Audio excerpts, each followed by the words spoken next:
Amid the ongoing Ukraine crisis, a bunch of world leaders from Western countries have visited India.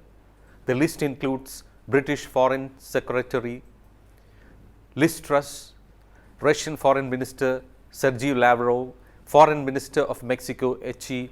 Marcelo, Ebrard, and Deputy National Advisor of USA Daleep, Singh, and more are about to visit India in coming days. What does this all mean? Are the world leaders wooing India to broker peace between Russia and Ukraine? Despite India's decision to buy crude oil and natural gas from Russia and her abstention from voting in UN against Russia, it seems the world is looking up to India as the table for peace talks to end Ukraine war. Russian Minister Lavrov arrived in India on Thursday after his two-day visit to China. This is his first trip to India since Russia launched a special military operation on Ukraine. The visit of Russian Foreign Minister came hours after India's External Affairs Minister Jaishankar held talks with his visiting British counterpart Truss, where the two leaders discussed Russia's war in Ukraine at length. Chinese Foreign Minister Wang Yi also recently visited New Delhi. India may press for ensuring timely delivery of various military hardware during the meeting with the Russian Foreign Minister, a PTI report said.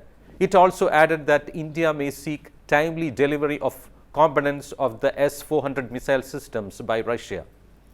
Though the Russian Foreign Minister might have discussed the Ukraine crisis, its main intention may be purely business, as sanctions imposed on it by Western countries is bleeding its economy.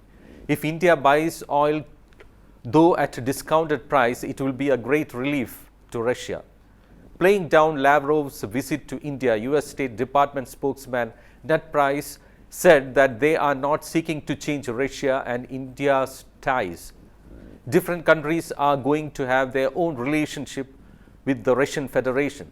It's a fact of history. It's a fact of geography. That is not something that we are seeking to change. What we are seeking to do, whether it is in the context of India or other partners and allies around the world, is to do all we can to see international community speaking in unison, he said. India on Thursday defended its decision to look for good deals for its energy requirement amid volatility in the market. It also didn't forget to point out that Europe has been a major buyer of Russian oil and gas even after the crisis in Ukraine unfolded. External Affairs Minister S. Jaishankar made the remarks in the presence of visiting British Foreign Secretary Truss at the India-UK Strategic Futures Forum shortly after holding extensive talks with her on a range of issues, including the situation in Ukraine. The visit by Ms. Truss to India on Thursday came amid increasing discontent in the Western capitals over India not criticizing Russia for its attack on Ukraine and its decision to buy discounted Russian crude oil. Severely critical of Moscow's invasion of Ukraine, Ms. Truss said at the India-UK forum that her country will end its dependence on Russian oil by the year end and added that India is a sovereign nation and she is not going to tell it what to do. It is a fact that India has been a hub of diplomatic activities for past several weeks in the wake of Russia-Ukraine war. The annual India-Japan summit was restored with Japan PM Kishida visiting Delhi towards March end. Immediately thereafter was a virtual bilateral India-Australia summit, the second within a year. So far, India has had annual bilateral summits with Russia and Japan only. Now another with Australia has been introduced. The Israeli Prime Minister will visit India in early April. Interaction with the visiting foreign ministers of Greece and Austria, who despite the Ukraine crisis found the time to make their maiden visits to India, took place between March 19th and 23rd. The Oman FM was here as well, which is important for our Indo-Pacific policy.